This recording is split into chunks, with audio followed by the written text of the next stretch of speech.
it pretty short and sweet today. Well, the intention is to, well, I'll start explaining what we're going to do today is have an hour's discussion where we talk through, really what is an IT professional in 2021, and we're not planning to tell you that.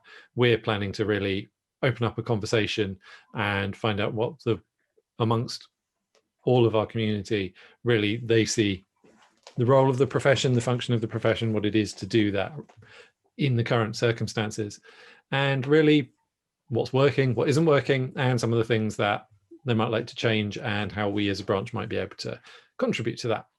This is part of a larger piece of work that we're doing, really, where we're looking at exactly what we can do in the branch to support people in this very difficult context and this rapidly changing situation, and also to contribute to what needs of the wider community, and to be able to help other people out, because obviously technology has had a huge role in helping ease some of the challenges that we've had in the last year, and it's something that we want to continue being able to do and help out in general. And the BCS has a commitment to IT for the good of all, for social good, and it's a really important thing for the society, and it's also actually a really important thing for me personally. I'm fundamentally the role of technology and social innovation is really key, and that's what my area. So I'm particularly keen to support that side of what we're doing.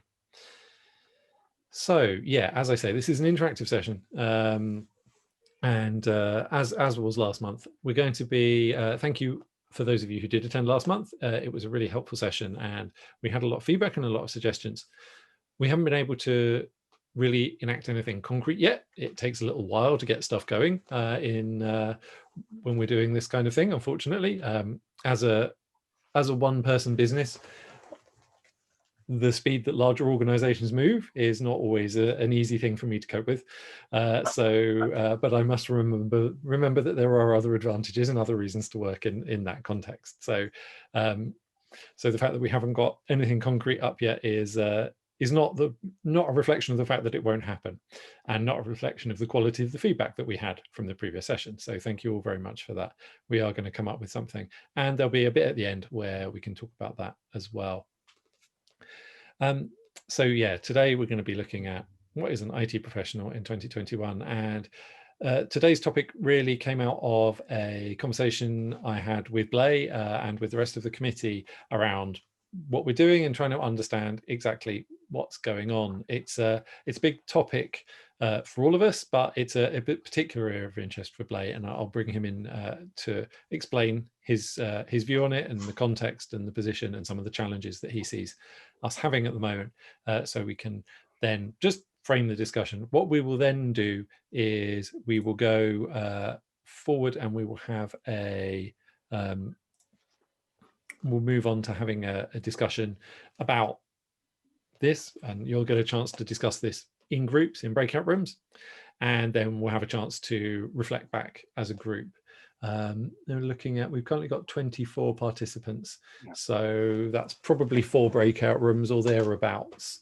We'll try and swap them around and make sure that you get a chance to chat with everyone, because actually that's always a really important part of this. And we're going to be going through 3 questions. There's going to be a bit more detail than this, and you'll be reminded of them, so don't feel that you have to remember what's on the screen right now. So you will get a reminder. But we're going to be looking at how has the IT profession changed, how has being an IT professional changed, how would you like it to change, can we influence that, can we shift that, and how are we perceived in wider society, and is there anything you'd like to change in that. After that, we'll go through next steps and talk about the following meeting. And following that, there'll be half an hour for kind of open discussion, something a bit more free. You can all contribute a bit, or free to, go and leave. That'll be the end of the formal meeting, and also for more informal networking type stuff. We're still experimenting with how we can get that kind of feel that we do get at our in-person meetings with Zoom. So we'll see how it goes today. So this is really, I'd like to really hand over to Blay right now to explain exactly, where we find ourselves, what the idea was for this briefly. We can look at the situation. Okay, thanks, Matt. I hope everybody can hear me. Feel free to type in the chat. Um, if you believe Wikipedia, I'm a technology ethicist, so that's my interest in this. But I've been with BCS for a long time, and I've taught ethics in computing for a long time.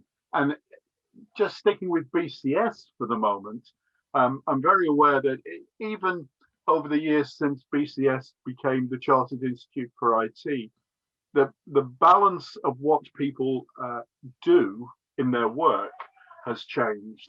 So people are still writing code, people are still programmers, but the idea that everybody in IT spends their day writing code, I suspect, is false.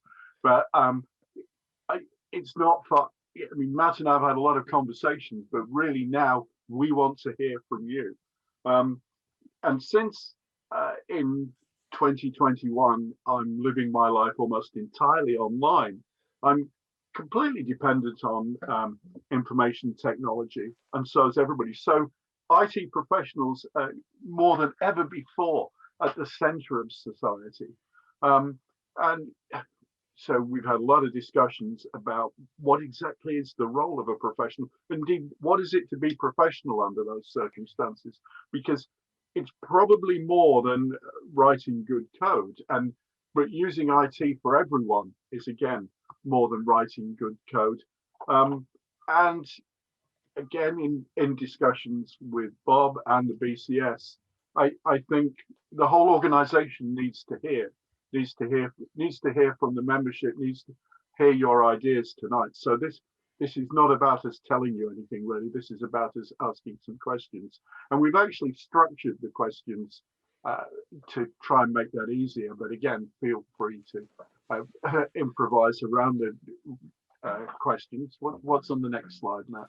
So the next slide is really, what we don't know, and I think this is one of the really important things. I like to be frank about this kind of thing, is that there's a lot that we really don't understand about the current situation, or certainly as individuals, or don't have a complete picture of. I think is often, in many cases, the best way of putting it.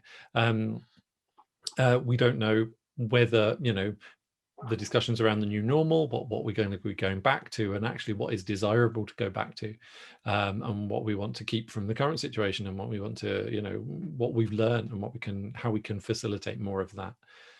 We don't know entirely the best role for the branch to support you in what is a very difficult time, and we would like to improve what we are doing to support that. It's been great being able to have these online events, and it's but there isn't just an opportunity there to build on the previous success of what we've done, and having such a great community, and also picking up the new members from I think it's Surrey. Is it Surrey?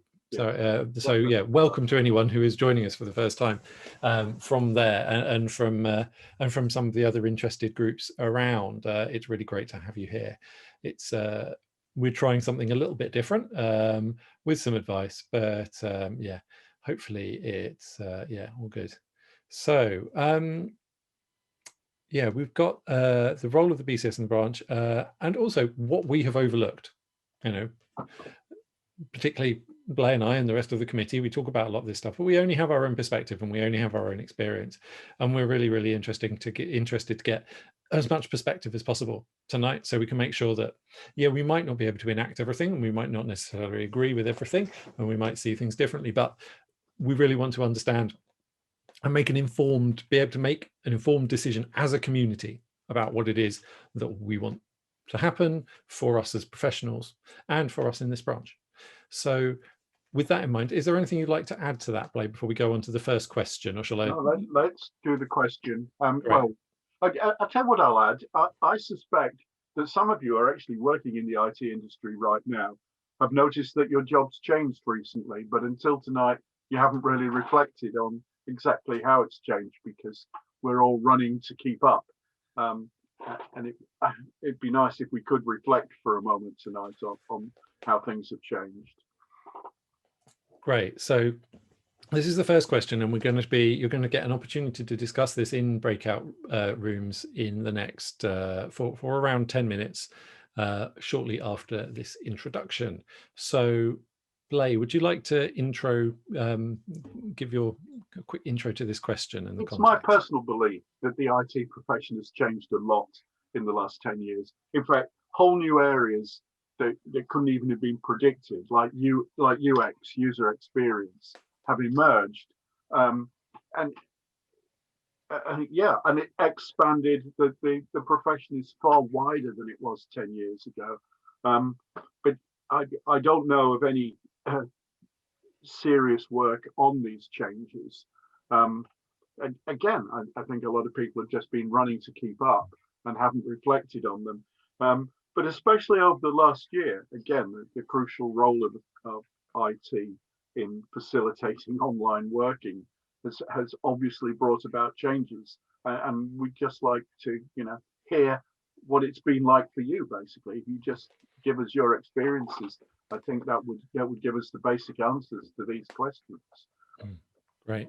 So yeah, Blake, if you'd like to kind of assign people to breakout rooms, hopefully, I don't know, one of the challenges with this is sometimes people are relatively not always active or not fully active at each phase. So if you end up in a room, 24 people, do you think if I create 6 breakout rooms or 5? I think maybe 4 breakout rooms, and then 6 people each. And assign automatically? Yeah, that's fine. Well, I'll click the button then. This is IT. So one, isn't it? Before you actually move us in, though, we have around 10 minutes, and then we'll have 5 minutes to come back and discuss. And so if there's anything you particularly want to share from the group, we can come back and then we can go on to the next question. And so, yeah, we'll go through 3 questions in exactly that way. That's basically it. Does anyone have any questions or any concerns before we go into the breakout rooms? You can either unmute and speak or share it in chat or anything like that. Okay, that sounds good. I'm going to automatically assign people to breakout rooms then. Please do.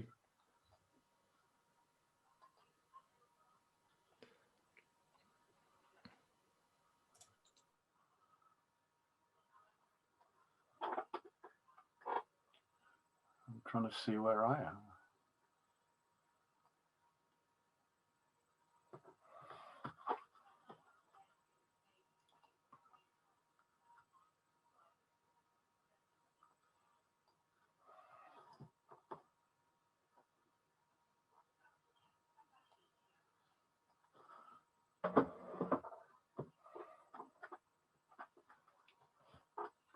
Hi, has anybody got anything to say?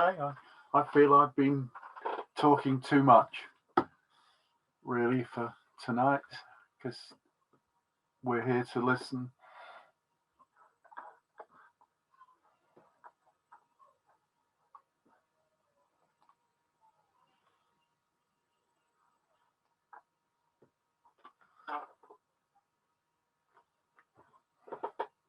I hope this is working. Can anybody hear me?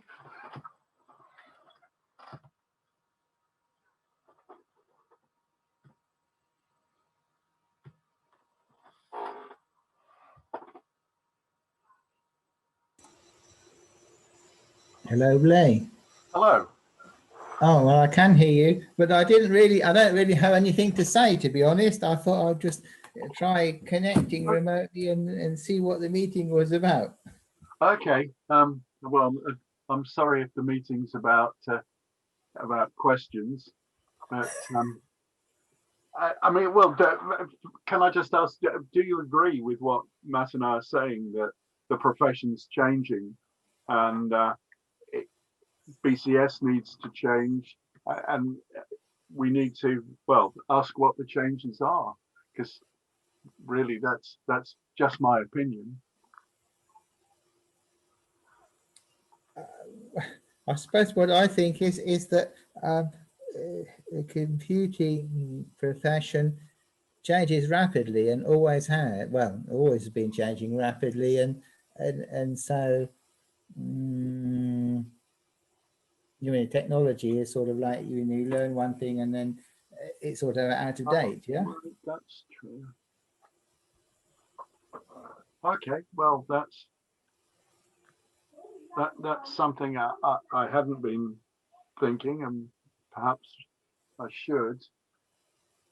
I mean, yeah, I mean, the technology has changed an awful lot. And well, the intriguing thing to me is it's moved from fairly basic engineering into areas areas that are much more challenging for an ethicist, like what sort of stuff should Facebook censor and so on, which you wouldn't have Okay, but predicted. I mean, I've been reading a bit about that today, and Apple's criticism of Facebook sort of promoting articles that sow discord.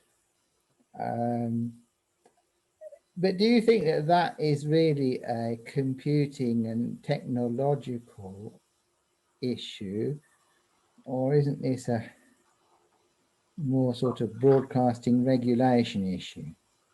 Well, that's a good question. I,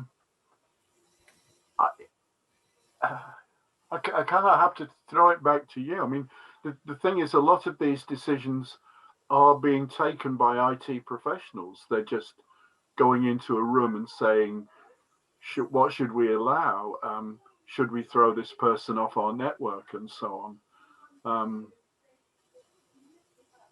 And clearly, yeah, I mean, sticking with Facebook, they have immense power. Mark Zuckerberg can decide that Donald Trump is not to speak, even though he was once president of the United States. I mean, that's a lot of power. And I mean, you could say, well, I mean, maybe you are saying that's simply because the law's slow to catch up with the technology, and really it should be regulated like other forms of publication.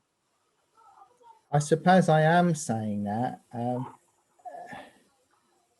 but clearly there are problems with this.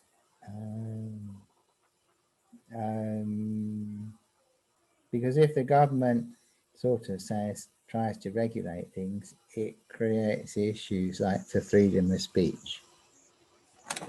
But I think the Apple viewpoint was sort of, the Apple thrust was something along the lines of, by deliberately, well, possibly through algorithms, selecting controversial and divisive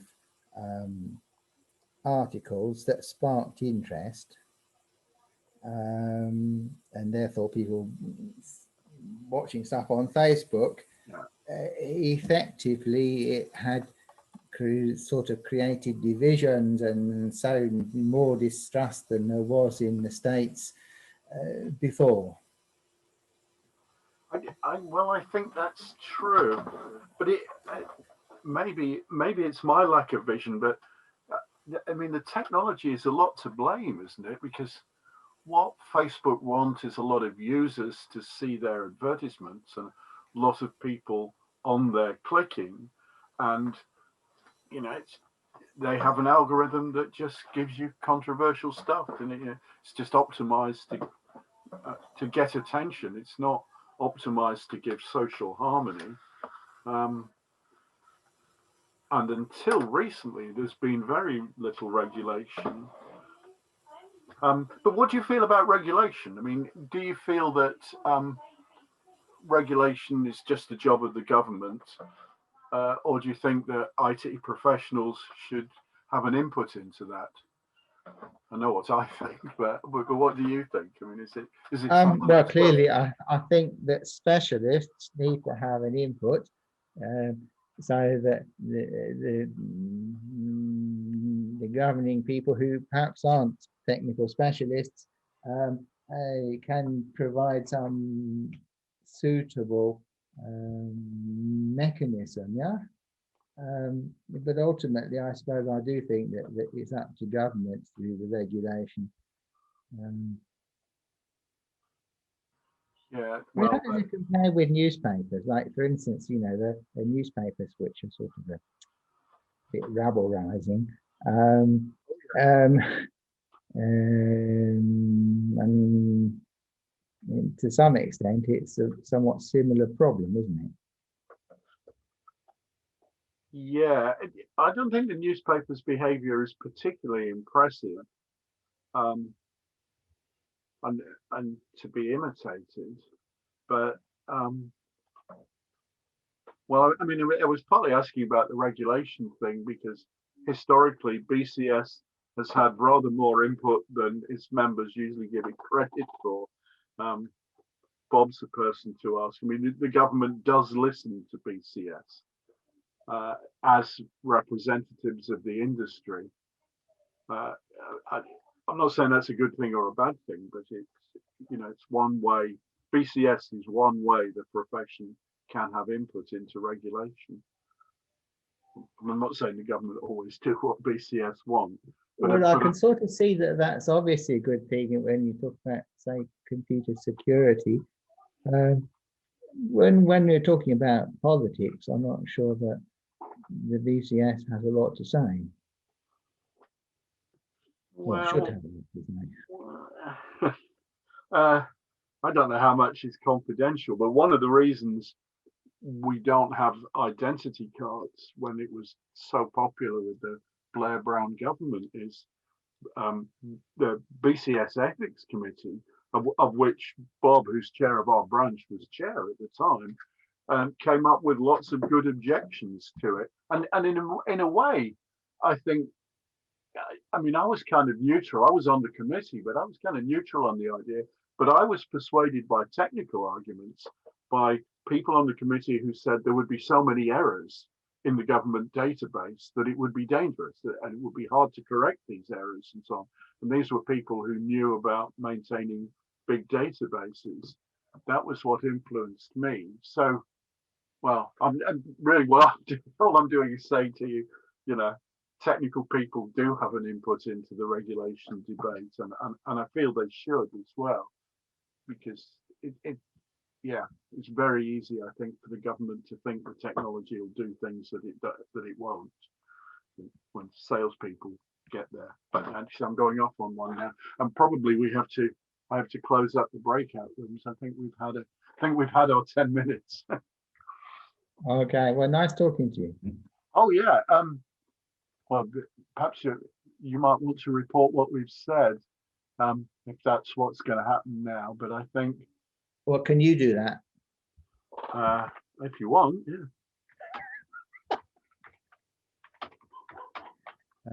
Right, because I've only really just managed to join, so I haven't, because I had problems with my connection. So I haven't really listened to what your first talk was. Oh, don't worry.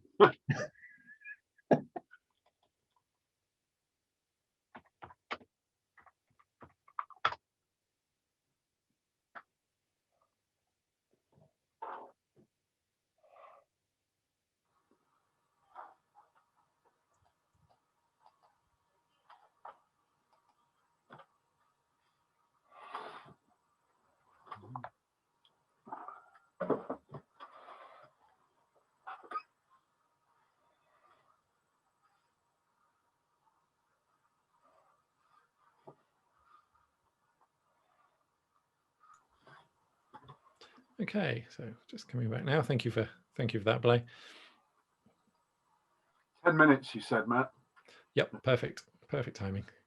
I'm just going to share the. In fact, I will see how this goes. This is a bit of an experiment. Let's share the. I'm going to share the whiteboard instead, and maybe if anyone wants to share any insights that they had, particularly, the questions were, or prompt questions were, how has the IT profession changed for good and bad over the last 10 years? And how about over the last year in particular? Does anyone have anything that really jumped out for them in their conversation about any of those questions, or anything else that really came up for people? Well, quickly, Frank and I spent most of the time talking about regulation and whether it was the government's job and the input of specialists, which of course caused me to remark that the BCS actually has the government's ear. Bob's the person on this, but the government does listen to BCS. I don't know how we got onto that. But we were talking about regulation, particularly of social media and who should do it. So that was basically what our conversation was about. So how has that changed? What's is it a more regulated environment? I don't know if we discussed that. I mean, Frank's argument was the technology's always changed, so the role of the IT professional has always changed. It's not something new this year. Everybody's always changing to meet the technology, but we thought the role was more social or more political than ever. And then we discussed how political an IT professional should be, and whether or not they should stick to what they know, the technical side of things. But certainly we agreed that the regulators, which would mean the government, needed to listen to the IT profession. Great. So for those of us who've just joined us, we're just bringing anything back that really stood out for us around the questions that were asked around how the IT profession has changed over the last 10 years and over the last year. Does anyone else have anything that they'd like to share from their group about what happened, about anything that jumped out for you? What did you see? Either in chat or unmute yourself and just speak. Yeah, it's Brian here. In our group, the thing that came across was how online meetings, Zoom in particular, has changed things. There was a feeling that it may stifle creativity because you don't have the water cooler moment where people just have sort of free discussion. On the other hand, it's possible that in a meeting, the quiet person who would fade into the background, have something valuable to say but not say it, may actually be heard, because a good chairperson will say, oh, hang on, we've not heard from Susan or Peter, then sort of help to bring them out. So it's a mixed message, and it's going to evolve more. Definitely. Thank you. Does anyone else have anything they'd like to share? I can certainly feedback on our conversation from our group, Matt. So we sprawled a little bit over the place, I think, with our thoughts on this. And one of the first sort of coherent conversations, I suppose, came around just cloud computing and how that's changed everything in some ways over the last 10 years. That change from having to keep the lights blinking on a server room to being able to see them as more of a service like electricity or whatever, that you could actually have it as the elastic nature of it. You can for pennies somebody can now spin up an infrastructure and start providing their services to the world. And it's interesting from that conversation, we went off in a couple of tangents. One towards again the social impact of that and the politics of it, with discussions around how much power that gives the likes of those cloud providers, with the example of Parler from the States, being pulled the plug on because of political action that was taking place. And was that right? Was that wrong? And I think, Blay, that'd be right up your street in terms of the ethics of the decision making around that. Of should Amazon be able to police what runs on their network, or is that again more of a commodity service? Is it just like somebody's just cut off their electricity, and should they be able to do that as a private company rather without that regulation?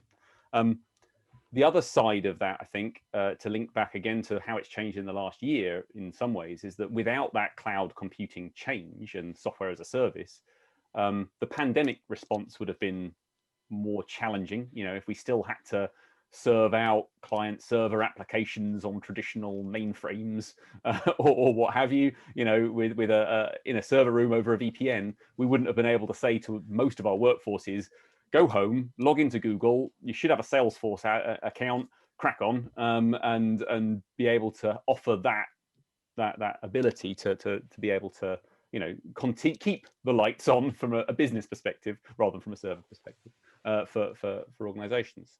I think then we sort of moved on a little as well into, again, just the way IT in general has changed, from being a very technical, it's all about geeks, right? It's, geeks writing software for geeks, nerds for nerds, to kind of, put the database together, which is the enterprise application that everyone must use because that is the CRM of that we've written, and how consumerization of IT has kind of changed how applications are written, and those whole new fields of things like user experience designers, because Apple can create, Apple and Google have delightful as one of their sets of requirements, that their products must be happy, must make people happy to use and must be enjoyable to use.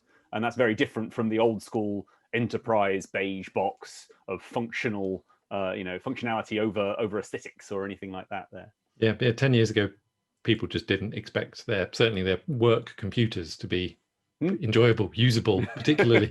Yeah. And now they do, which, yeah. And the other side of that as well is I reflected that the IT department changed in a similar way. Most of my team are not nerds anymore.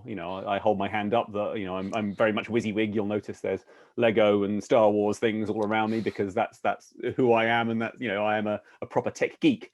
But I work in a team of business analysts and business change and user experience, people who don't care about the technology at all, really. They're about how to get businesses to use the tools better, how to make sure we are receiving return on investment, or that we've got governance processes in place. And it's just a very different kind of way of an IT department to operate. It's not about the nerds keeping the lights on anymore. It's about business change, providing a business service to an organization. Anyway, that's about it. I'll shut up again now. Thank you. You typed it on the whiteboard, Matt, but I'd just like to back up. I don't know who Najos is, but there's stuff about move towards agile. 10 years, we talk about the last 10 years. 10 years ago, I thought agile, well, maybe it's just a fad. But now I think everyone's agile. Agile is here to stay, is it not? That is definitely a change. I think everyone's pretending to be agile, but that's probably a conversation for another day. This may be this is one of my particular areas of frustration, but hopefully that's everyone had a good conversation, and then that's really. Does anyone have anything that they really burningly want to share before we move on to the next question, or shall we move on to that right now? The quality of online tutorials. Yeah. I think that's a really positive note, actually. Thank you for sharing that. Virtue, I really like that. It's very true, and it's very easy to forget quite how easy it is now to pick up new technology in a way that it wasn't previously. So and how accessible that is. That's great. Matt, can we also just capture one of the conversations we briefly touched on in our group was about data, the focus on data. It's always been the foundation of what we do with IT, but there seems to be more extensive focus now, largely because of AI and ML as well as regulatory reasons. So it's being looked at, the source of it, the validation of it, the integrity of it, the cyber story as well, which goes along with that. But data has certainly become center stage for a lot of conversations now. Great.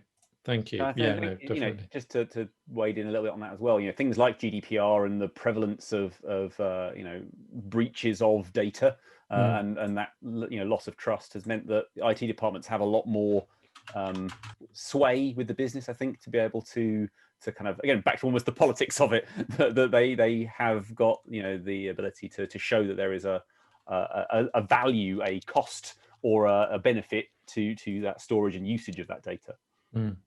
Yeah, no, I think that's a great point, and I think the exponential production of data and storage of data is absolutely it's a change in the sense that it's doubling every however much it's doubling. I think it's doubling in line with Moore's law every 18 months apparently. But anyway, great. So let's move on to the next question. I'm just going to save that. Thank you, Paul. Ready to reflect on the process. Yeah, I think that from what I'm getting from everyone is quite how ubiquitous all of what we're doing has become. You know, we've moved from being something that was kind of optional to something that's a main part of everyone's life, working life and personal life, and that it fundamentally kind of changes the rules a bit in terms of what we're doing. And so if we can move on to that, I'm just going to share the next slide. So, okay. So next breakout session is going to be, how would you like the profession to change over the next year? And how would you like it to change over the next 10 years?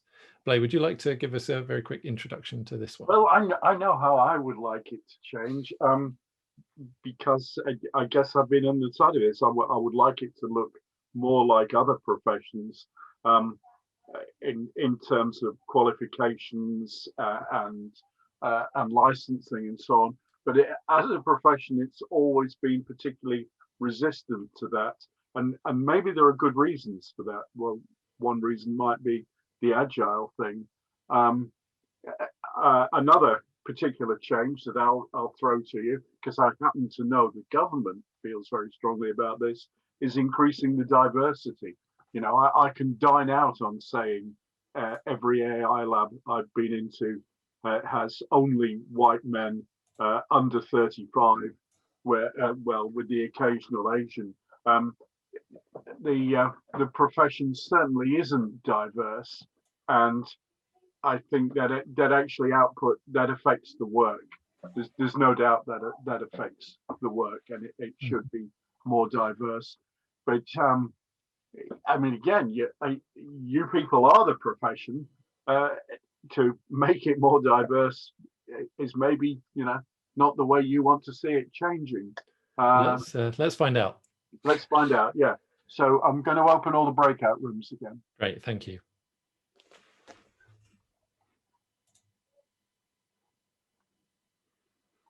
Wow. That's fascinating, Stuart. Thank you for sharing that. Yeah, I think wow.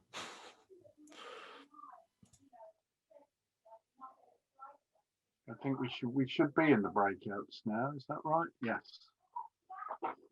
Please, somebody saying something to me. I assume my microphone's working. I'm Suit. Hello.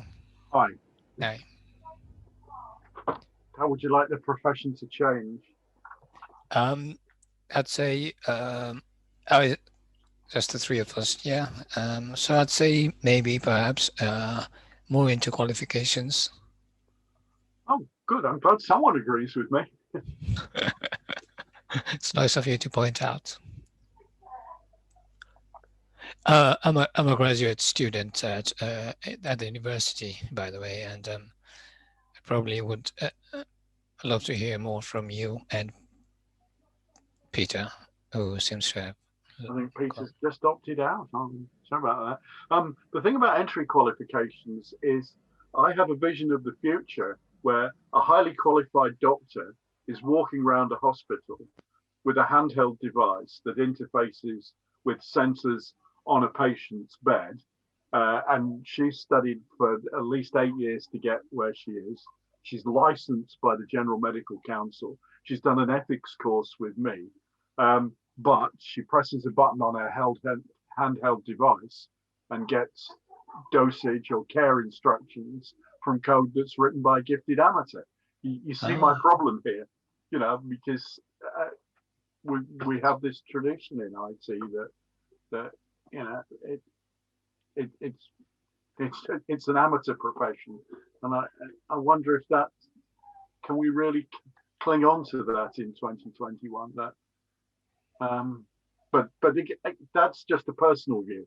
I mean, I would expect people to push back on that, not the BCS, but I would expect some people here tonight to say no, it should be open.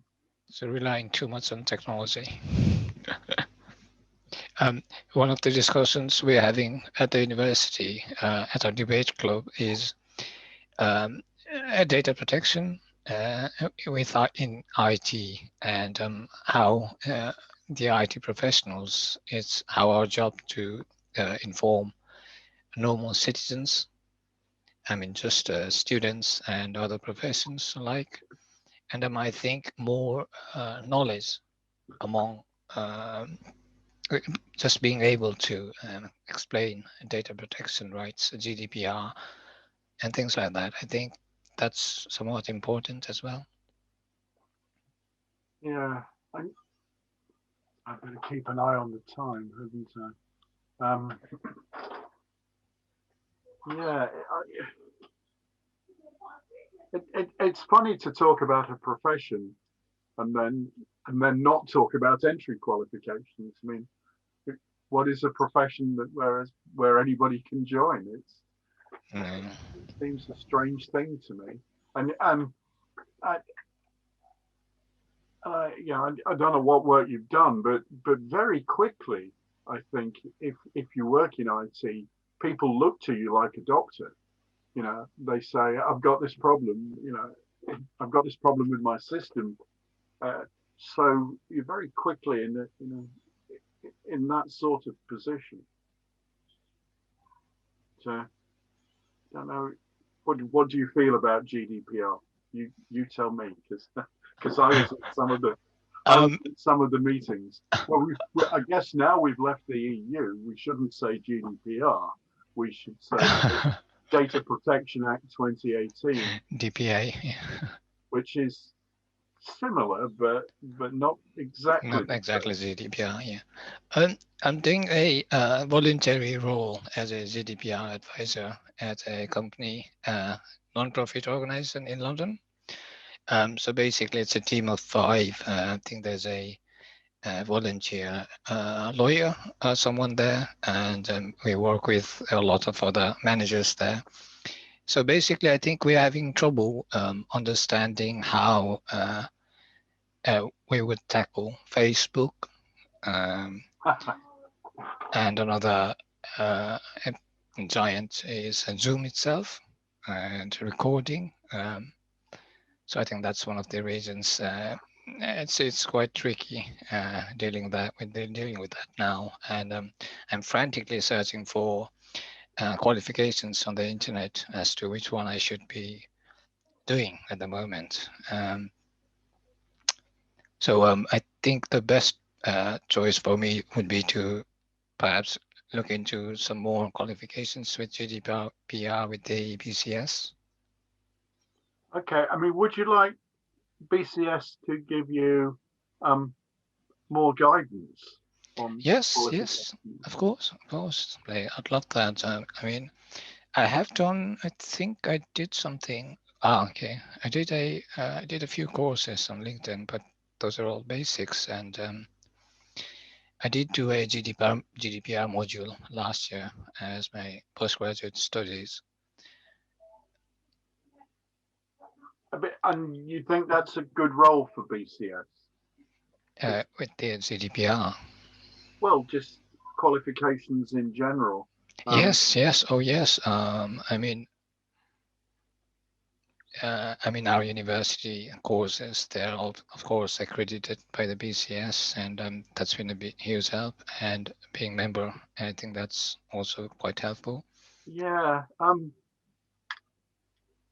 I can't say BCS is popular with academic stuff. It's there is still a strange amateurism about the profession. But I'm very interested to hear what you said about that. I mean, I hope you don't mind if it's fed up to BCS, because of course, no, absolutely not. I think they're looking for a role as much as anybody else, and be interesting to hear what people think about the qualification thing. I mean, yeah. I agree with you totally. But yeah, it hasn't really happened. What time is it now?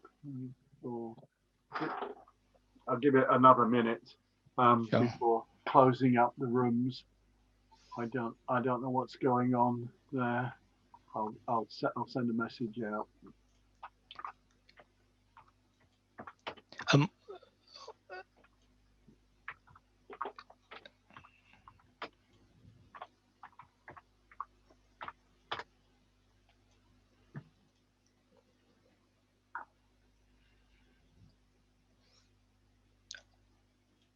Was I meant to be in this room, or is this I've no idea. it's automatic, kind of. Right.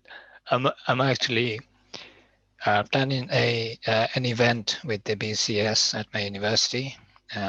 So basically I have similar sort of webinar with my computer science society, having a guest speaker such as yourself. Yeah, I'm gonna close all the rooms. Yeah, of course. I don't. Well, it's the thing. You don't really know what's going on elsewhere. Yeah, up until last year, I never even used Zoom. No, and now suddenly we have to be expert in it. Yeah, I've used various other packages, Google Meet and Microsoft Teams. Yeah, and yeah. They have advantages and disadvantages, but probably on balance, I prefer Zoom. Maybe that's just because I've used it more, because that's a factor with technology, isn't it? Everybody thinks what they use is best. Of course, yes. Yeah, Microsoft is very processor and connection hungry. I guess that's what you'd expect from Microsoft. Oh, people have come back. Great. Hopefully everyone's rejoining now. I'm just going to do the same thing again and share a whiteboard. I don't know if... good. I'm glad I took a screenshot last time. Because it starts again with a blank whiteboard. Okay. Right. So same thing again. Would anyone like to share any insights around, how would you like to see the profession change over the next year, over the next I'll rush straight in because Vijaya, I hope that's how you pronounce it, rushed straight in and said entry qualifications. And then we spend and I said, yes, it's a strange profession that you can just breeze into with no qualifications. And we spent quite a lot of time talking about qualifications and thought that was an important role for BCS. And that's something that BCS should be focusing on. So I think that's, I mean, not just entry qualifications we talked about career progression qualifications and so on. And the remarkable amateurism of the profession, really. I mean, so we discussed that as well. Thank you, Play, in our group, and we had a couple of observations. The first one was we talked about modern apprenticeships and the opportunity that they provide, but also mapped that back to the sort of YTS type schemes that we had in the late 70s and early 80s, when about half the entrants into IT consultancies were graduates and half were not graduates. And we didn't see any difference in career progression or development between the two different cohorts. We also talked about one of the differences between our profession and others, like if you're in the medical profession or if you're in the legal profession, and that is just how quickly everything changes in our world. You know, when I went to university, we learned 25 different ways to sort a file. I'm not sure that's entirely relevant these days unless you're in a particularly niche industry. And for that purpose, that makes qualification really hard. What are you qualified in? You can be qualified in ethics, you can be qualified in professional behaviour, but it's no good. I was a whiz at COBOL, but so what? Yeah, so it's, I think I agree entirely. We touched on very similar things, and that there are kind of underpinning principles that are relatively enduring, but that the individual implementations and the language, you know, the languages and the specific technology changes so rapidly as to make qualifications of very low value if they're just about that. Peter's put in the Yeah, chat. That he'd Peter, like- what is it that you would like to share? Sorry, my machine's very slow to come off mute there. So yeah, the conversation we were having very briefly there was just, and it stems from the fact that IT recruitment is broken. That's really the challenge we see. Largely, it's been like this for a number of years now. I speak from experience of writing my CV probably 500 times in the last 10 years, and actually winning contracts mostly through word of mouth, probably 80 or 90%. So I go knocking on the doors, and it very rarely gets me anywhere. So I've sort of given up a little bit on that. But coming back to the point about certification, education, qualification, it's a great thing to demonstrate abilities through those qualifications. But the analogy we briefly touched on in the group, which I proposed, was looking at the music industry, where musicians, even the most highly rated, often are not qualified in anything. And what that allows is an award system which promotes the best through sort of a slight version of natural selection, you know, popularism in one way or another, but also removes barriers to entry. We all know about the challenges with getting young girls to pick up IT, and qualifications may be a route for some. Some will excel at that and enjoy it, and others won't. I am biased. I didn't do particularly well academically when I was a youngster, but I had a Commodore VIC-20 at the age of 11, and I could program before I got to secondary school. And I've had a career over 30 years in IT. I am actually about to sit my CITP interview at the end of this week, but that's nothing to do with it. But yeah, so it's just an opposing view. No, I think it. Sorry, just to from what Peter was saying, the experience I've had has been that certifications are great to give an understanding, but it doesn't say that you can do the job. The experience has been that I've had 10, 11 years experience in the NAS environment, but due to the lack of jobs around, I decided to get certified to try and get my name a bit further forward in the sort of the pecking list. But in doing that, I also talked to a couple of companies that are dealing with migrations and found out that one of the guys there had a NAS certification, but he'd never done any NAS experience.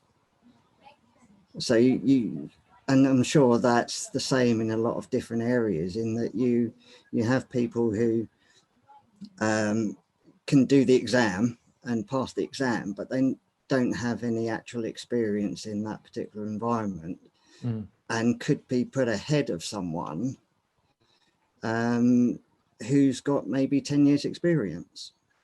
I think that's a really important point. And I've similarly, I worked in the Microsoft stack for quite some chunk of my career, and obviously there's the whole MCSE thing, you know, and so many MCSE mills, qualification mills, where people can just pass the exam, and then they you know, yeah, they can tell you what the manual says basically, but they have no idea about applying it in reality.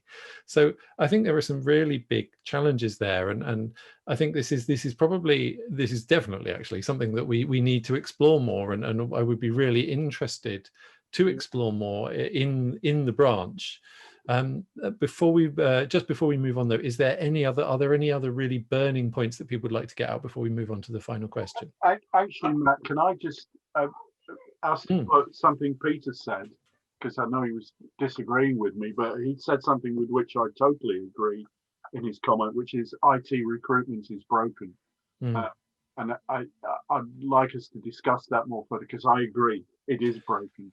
I think that's I think taking away some topics for future conversations is absolutely a really good part of that. And I think I strongly agree with Peter. Me too. And Blake, it was no disrespect meant. I agree with the certification and education is absolutely critical for progressing the IT profession. It's just how we do it. I think we need to be sensitive to.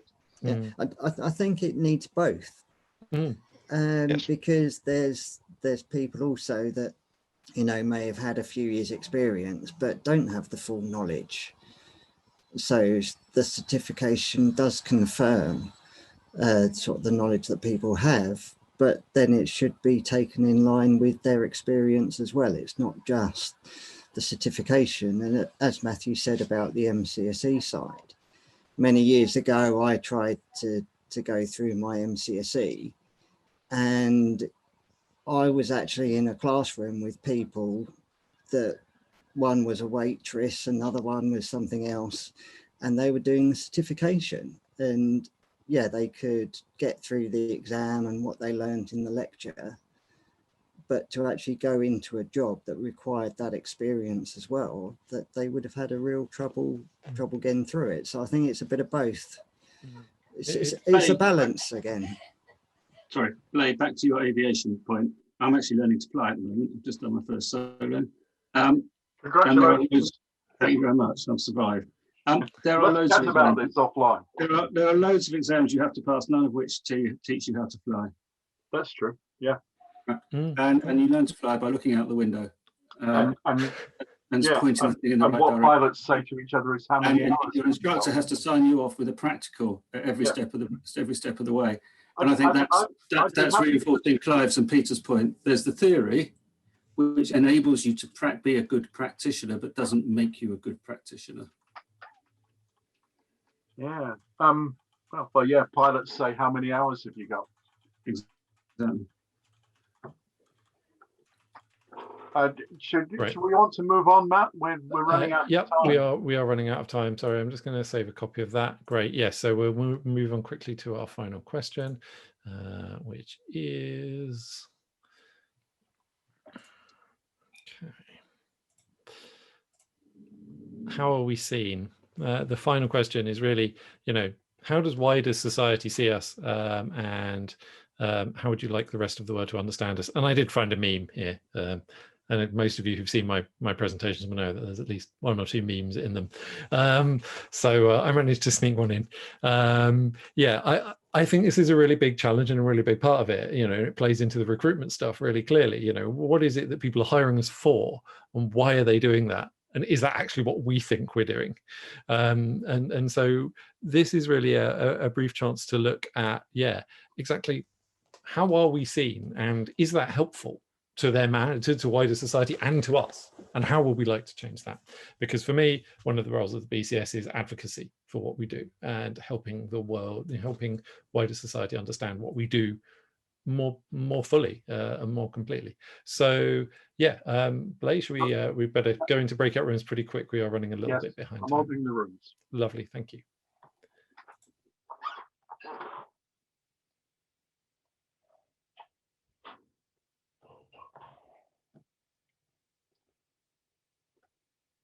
Hello, I'm listening. Do we have any ideas of how we'd like the world to see us?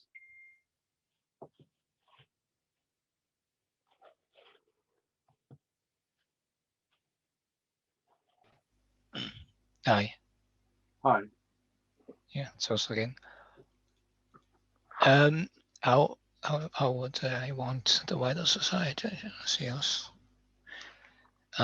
More than just problem solvers. So I think, so not just coming in, solving a problem and going away.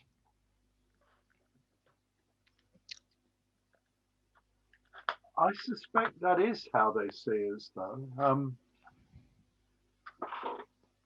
That is what we do. I mean, that's part of what we do, yes, but we've got so much more to offer, and it also would help to work on our soft skills. Okay. Yep.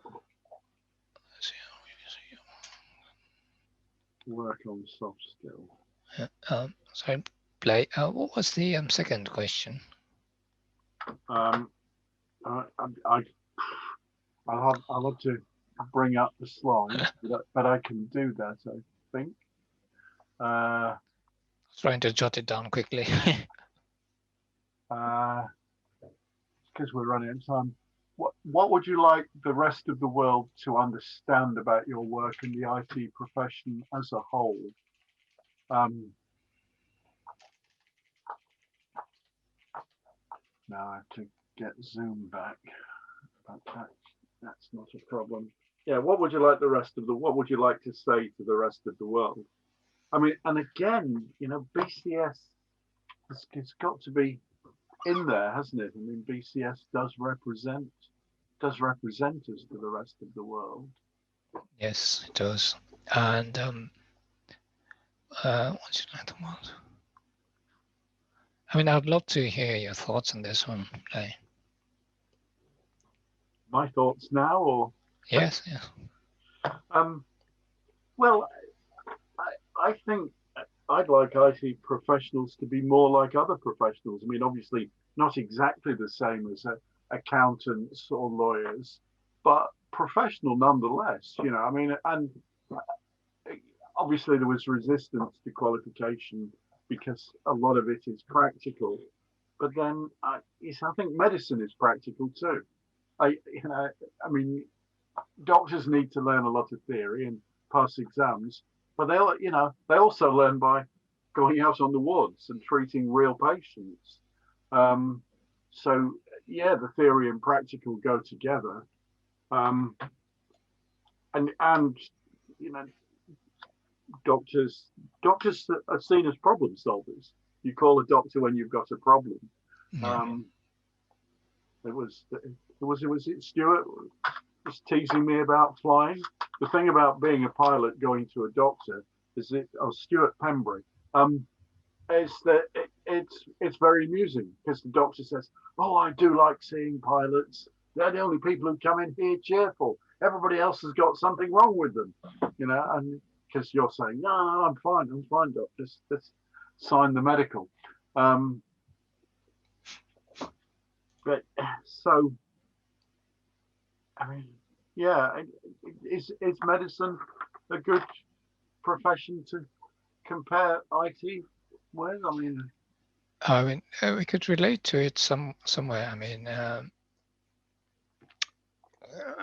we're both seen as problem solvers, maybe. Have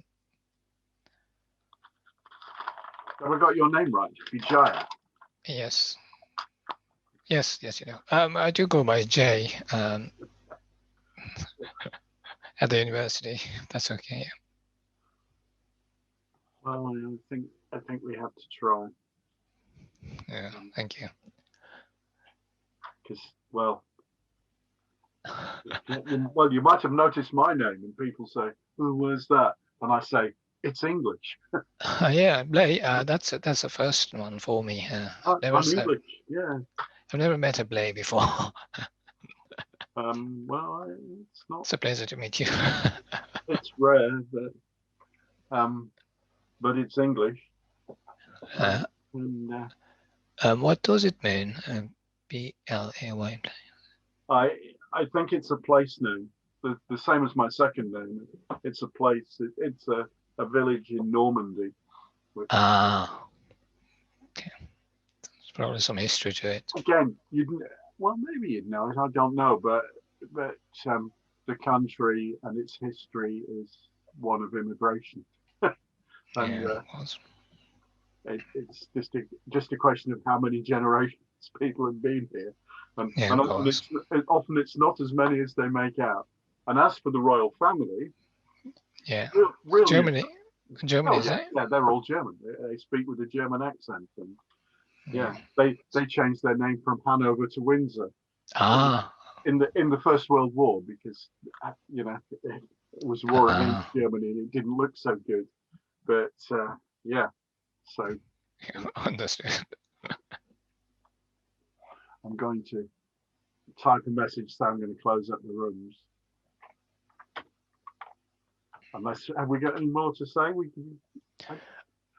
I'd say I think similar sort of points.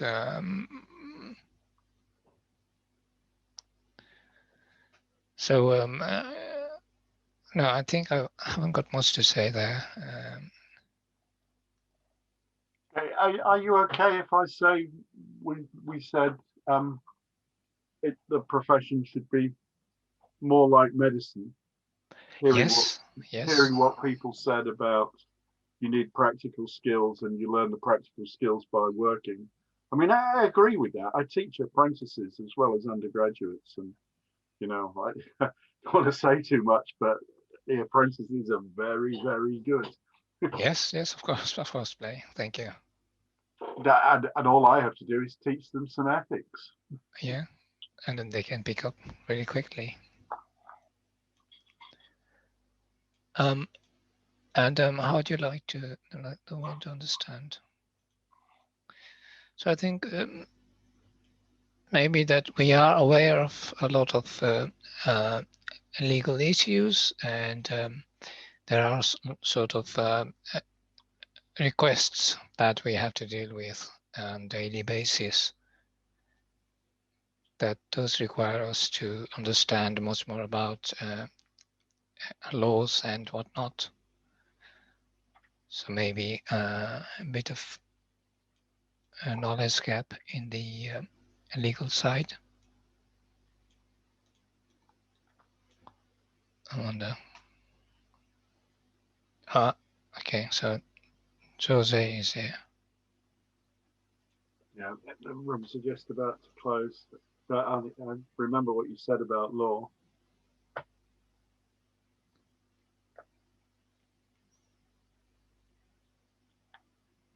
Great. Hello, welcome back, everyone. I'm aware of the time, so I'm going to share the whiteboard very quickly and ask you to, as quickly as you can, really, just shout out your, how would you like, quick requests to the universe. How would you like wider society to see us as IT professionals in future? How would you like it to change? I'll just jump in there. I think that we'd quite like to be, or at least I'd quite like to be seen as a creative person, because I think we do a lot of things with a lot of different technologies, and we bring them into, we push out something that is new, or we fix something because of what we know.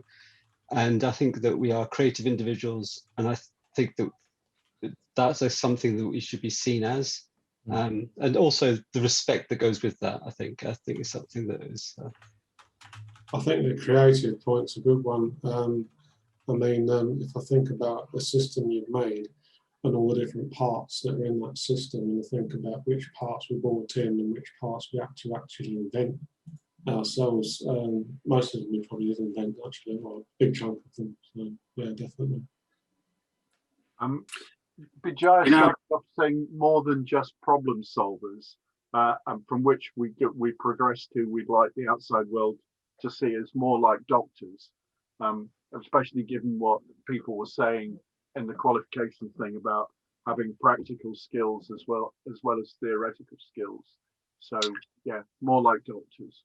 Right, we talked about that in our group, Blay. We talked about credentials maybe being more important than qualifications and how difficult that is. We talked about being part of the business, or in fact, increasingly being the business, and whether the traditional concepts like the IT department might be not long left for this world. We'd have IT embedded within business units, and that's quite possible too. And we also talked about, very importantly, about communication skills being vital, and again, not being in our own little silos, but very much being part of the business and being seen as enablers for the business rather than deliverers. Damn it, Stuart, you stole my word. It's enablers. I think that's a big thing there. Is we should be seen as in partnership as part of the business, and that we are enabling the business, the organisation to achieve its goals. It's not we are the gremlins down in the dungeon that make things happen, but we really do. It is a collaborative effort. Yeah, and going on the back of that, I think the IT department is just seen as a big expense. Whereas if the IT department didn't put the things in place and have things up and running, I think it's 99.99999% of the time now, or whatever the rate is. That's 5 nines.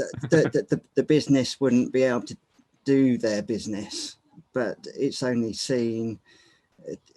We get shouted at when things go wrong to fix it, but when everything is running fine and we're working mad to keep it up and running and get new things in to make people's life easier. It's just taken as an expectation, and it's not seen as a benefit, I find, a lot of the time. And I think in some ways that comes back to, somebody mentioned it before, about the communication skills, about, you know, almost that we do seem to be sort of have to justify our existence in some ways, but you know, that we should be at that, you know, there should be the chief technology officer, you know, that kind of a role still at that level to kind of show the value that, you know, technology, IT kind of brings to an organization by being in partnership at the highest decision making, you know, table. You know, it's one of the parts that I do in my role is kind of maintain the enterprise architecture, the baseline architecture of the organization. And I almost have a laminated kind of diagram that I can go through with any stakeholder to go, this is how we support all of this running of this organization. You know, it's not just making sure the Wi-Fi is on and you can print something. There's so much more to the IT department. But there's Stephen's highlighted a little problem there. I mean, and I agree with Virtue. It underpins everything. A profession like that shouldn't have to justify its existence. I mean, something's gone wrong somewhere. You know, it's crucially important. You know. Well, respect is earned, not taken. Though we have to, as a profession, earn the respect of the people for whom we try and add value. That's true. Maybe we should do that. I think the interesting part where it comes to that justification almost is that generally it's each business works in their own, or each part of the business works in their own little silo, where they're doing, you know, they've got their pillar of their strategic objectives that they need to meet. Whereas IT is a support function that underpins the entire organization. And so each silo doesn't necessarily see the frantic paddling of the swan under the water that's trying to keep everything afloat. They just see, well, hang on, my bit, you know, again, we only get it in the neck when something goes wrong, but that's for one area, not necessarily the whole, you know, raft that we're keeping afloat. Keep mixing. And also we affect process nowadays like we never did before.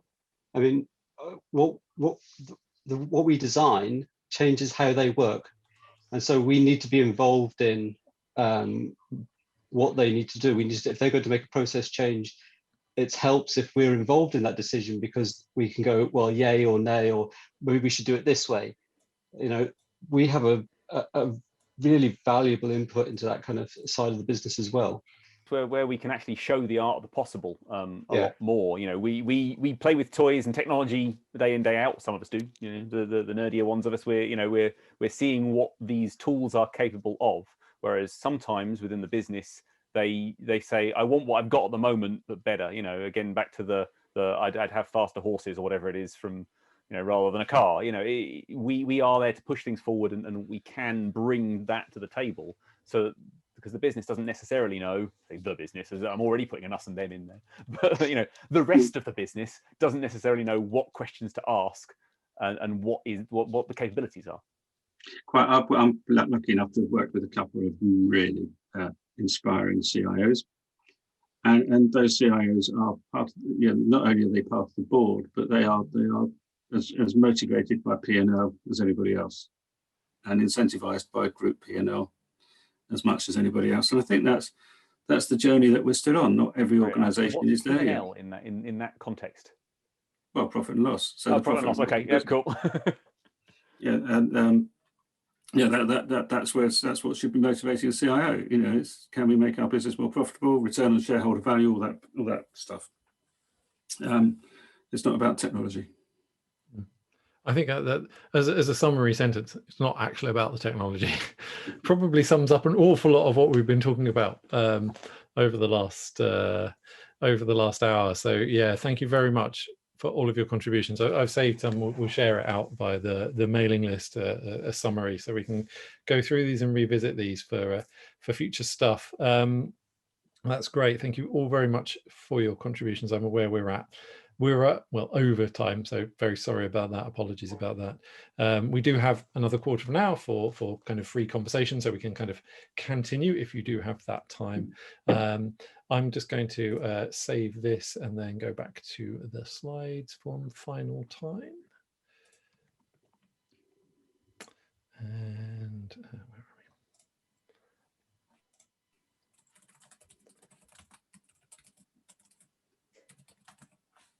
hopefully now you can see the slide. So yeah, so really, yeah, I'd like to reflect back first of all. Yeah, thank you very much for your contributions. It was very insightful and really interesting to have such a diverse range of perspectives, which is exactly what we were hoping for.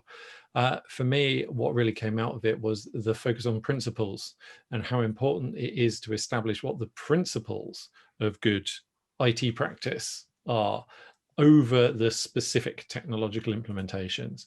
And I think, you know, that's perhaps not something that I've heard surfaced in quite such a way before in this particular area. So I really value that. Blay, is there anything you would like to share in terms of well, only one small thing. In a lot of what's said, it wasn't just the profession as a whole, but the BCS as a society is clearly a player in this, and maybe we should pass some of this up to them to shape the future direction of the society. That's well, all. you set me up very nicely for the final point there, Blay. Thank you. So next month's event, these events always happen on the second Wednesday of every month, will be focused on really building on what we found and looking at exactly the kind of approach that we're going to take, the tools that we're going to use. And in the previous event, meeting last month, we spoke about potentially finding some projects to work on together and collaborate as a lens for this, because I think what's really interesting and what's come out for me is this: we are talking about abstract stuff and technical stuff, but we're also talking about applying it, and that it's actually very difficult to you know, things break down when we try and separate the two. So we're really interested in how we can do that, how we can actually do some things, use our skills, hone our skills, showcase what we can do, experiment and do this kind of thing in a different way for this branch and for you. So that's what next month's event is going to be. I hope you can join us then. If you have any feedback or anything, please do send it through to us in the committee. He says, not knowing exactly how you might do that. I'll share my email address in the chat. Hey Matt, just 1 point from last month. I think if we were the Brewers Society, we may have been able to organise a piss up, but unfortunately, we don't seem to have been able to put much meat on the bones of the plan of trying to put a network in place for this branch to be able to have a tool or a platform or a forum or whatever it needs to be to actually be able to network internally and to kind of use ourselves as a resource. I know you mentioned about doing a project, which is one thing, but just to be able to have that, to try and network outside of these events. We did talk about trying to use Teams or Slack or something to do it. That'd be a brilliant idea. Another month has passed and we haven't been able to really get any traction on that, or if I'd like to see if there is any movement on it. I think one of the things I would like to come out of next month's event is a specific tool that we can use in an implementation strategy. There are some that we can potentially use Teams. There are a number of different considerations around this that have been highlighted. There is not an immediate and obvious pathway provided by the BCS at the moment. So you put that very politely, Matthew. Comes from having worked in a university for many years, Blake. But we need to we really need to figure this out, and we need to figure something. I completely agree, Steve. Yeah, I'm personally quite disappointed that we couldn't do that by now. I wanted to have something for now. Yeah, I can't remember the lady's name who spoke last time. That I think she just joined the local branch because she'd heard of the Bath branch or something being a great resource to be able to engage with other like-minded individuals and look at career progression and look for advice and mentorship and just being able to, even if it need be therapy of I'm trying to do this at work and I need help, and anybody dealt with this kind of a stakeholder or what's this random COBOL thing that as a community element, genuine community platform. I agree, really helpful for the branch because otherwise. And again, I mean no offense with this, it ends up, we have very similar conversations every month of... Because we can't move them forward in the meantime. The BCS, but there's nothing, I remember, before the pandemic, there was a couple of really good sessions on things like GDPR and business analysis, and there's a couple of, I think there's an IT security one where, some practical, pragmatic, there's some good notes to make about this. But I think there is the challenge that we do seem to go down the theoretical and academic rabbit hole a bit too often, whereas we could be looking at something more practical and pragmatic and meaty that we could help with each other.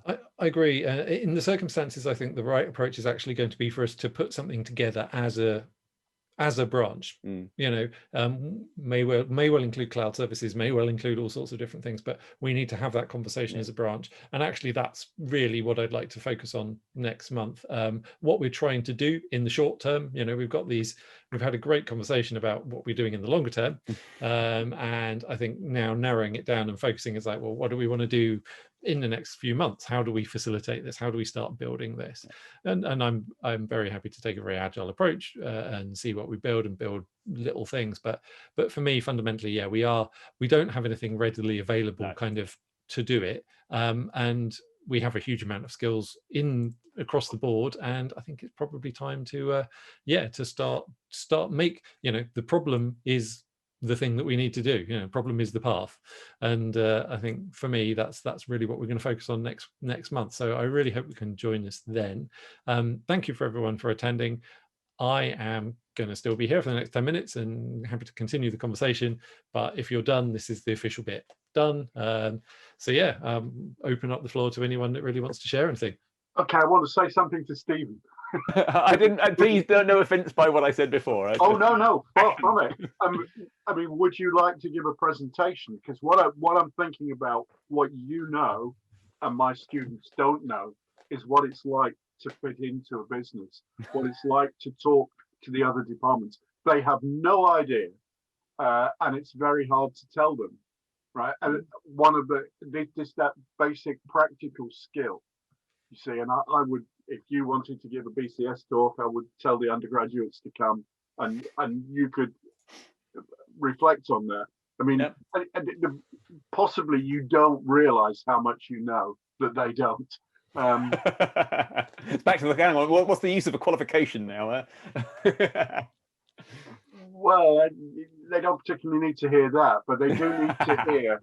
They do need to hear that when you go to work in a business, there's certain things you've got to learn quickly. You've got to start running very fast, or you put everybody's backs up, or you get ignored. There are a lot of. It's back to communication and politics almost in a lot of these ways. I think I've spoken to Matt in the past about I've had an idea of some kind of waffle at some point to present. So I'd be thrilled to I don't mind the sound of my own voice, as people might have noticed. So, I'll see what I can have a think about.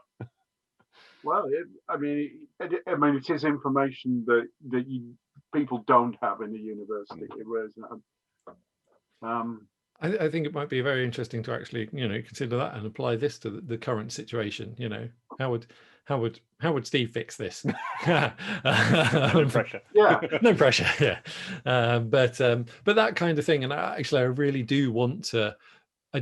I'm very, very clear that this does not work. I do quite a lot of community building and kind of connection work in what I do, in the social innovation stuff that I do, and it doesn't work top down. It needs some holding and some support, but it's absolutely about creating a context for people to create the stuff that they want easily. And so I'm really keen that means branch members doing stuff where it's interesting and where it's exciting. It's not supposed to be a kind of chore or a duty. It's something that's in your interest to do. If we get this right, it is easy for you to want to do that, and it's an interesting thing, and it's a valuable thing for your career, and all of those things. And that's actually what I'm really interested in trying to shift us towards. So if we can explore what that might be for Steve, or for other people in the context, I should know. I'm not just picking on Steve. Well, I am just picking on Steve, but I know him already, so it's there is a wealth of knowledge that is amongst this cohort of people. That we as a group, we've got some great wisdom from people who have been in the business for years and have retired out the other side of it. and we've got people who are up and coming and you know are just entering this field, and all have a great value to bring to the wisdom of the group.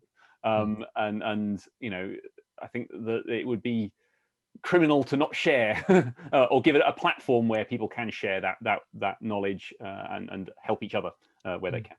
Cool. Anyway, I'll go shut up again now for a minute.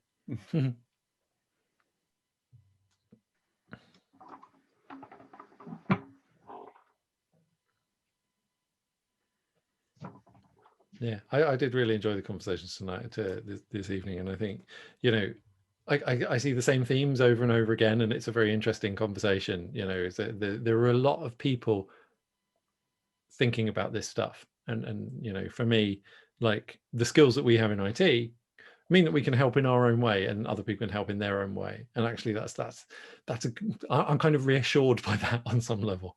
It's actually kind of optimistic that we're all, you know, we're seeing similar problems on some level.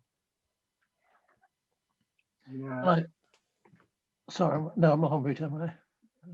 No, you're good, Bob. It's all right. I was going to say, and I think what's key is very much, and Matthew, you and Blake, thank you both very much for this evening and everybody else's input. But it's what do we all want the branch to be doing in the different ways things are going to work now? I think the days of having a physical meeting in a room and no other contact are history. And I think that's, to me, very clearly one of the outcomes of COVID.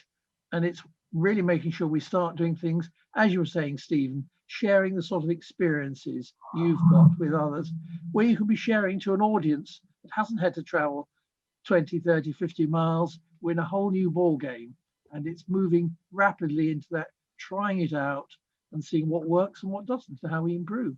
Yeah. Does the local branch still mean much when you don't need to leave the comfort of your cupboard? This is it. This is a very interesting discussion going on all over the place in BCS at the moment. My instinct is very much we should do what we believe is right. That's the way BCS built right back in the early days, and it hasn't really changed. The branch is seen as a significant part of the long-term structure of the Institute, very much. And so whatever we want to do, we get on and do it within reason. And it's not to say that we are going to completely abandon in-person meetings in perpetuity. I think that's always going to be, you know, things like hack days and things that work really well in person are still going to be a feature of, you know, likely to be a feature of what we're doing. It's just that, you know, that's not all of what we're doing. And the local area does, you know, give us a certain set of skills and a certain perspective. You know, that we do things in this corner of the southeast that other places do differently or don't do as well. It does give you an immediate bond. You know, there is the shell of a community that can be built around it. Plus, you know, we might work remotely, but we still work kind of within some geographic bounding, usually for most of us. So it's like, I think it's a blurry line rather than a complete shift, but we're really keen to see how we blur that line, you know, effectively.